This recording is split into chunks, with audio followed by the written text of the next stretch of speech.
A narcissist fears one thing above all: losing control. The worst thing you can do is show them they never had it. They thrive on attention and emotional chaos, draining your strength until you question your own mind. But the truth is, you don't need to argue or seek revenge. Reclaim your mind, and their power fades. Today, I'll guide you through 7 Stoic strategies to strip them of influence, not through conflict or shouting, but by forging an unshakable core within, ready to discover what that strength feels like. First, starve them of your attention. Narcissists feed on reactions, craving both praise and strife.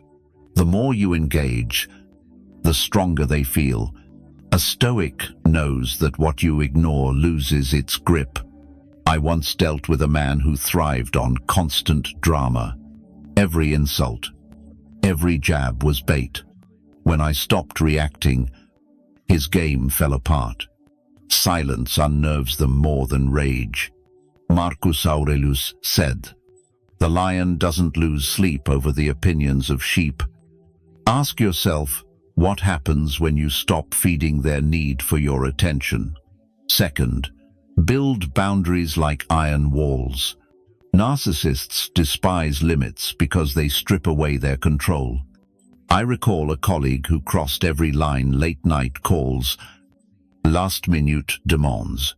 At first, I explained my refusals, wasting energy that only fueled their pressure.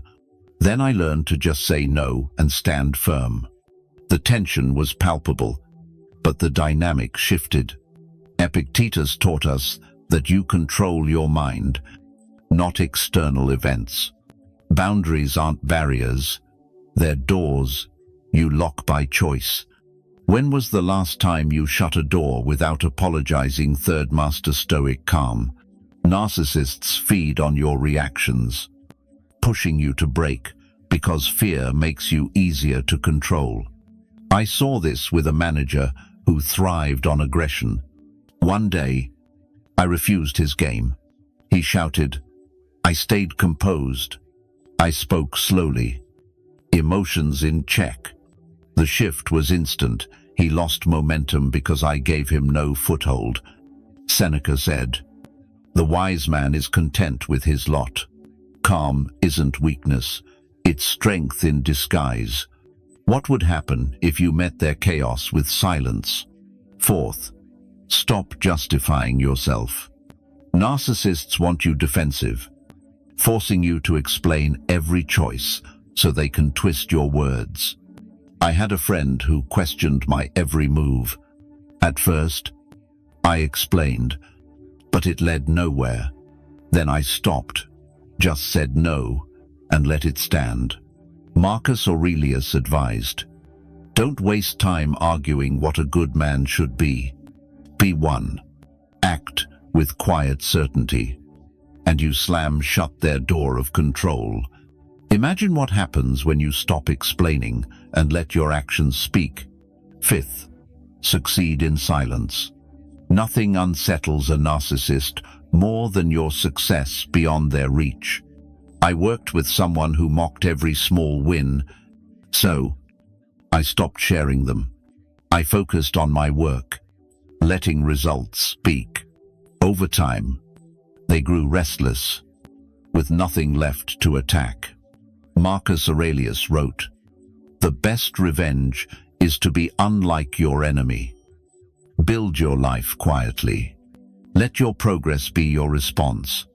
What if you stopped proving yourself and became untouchable?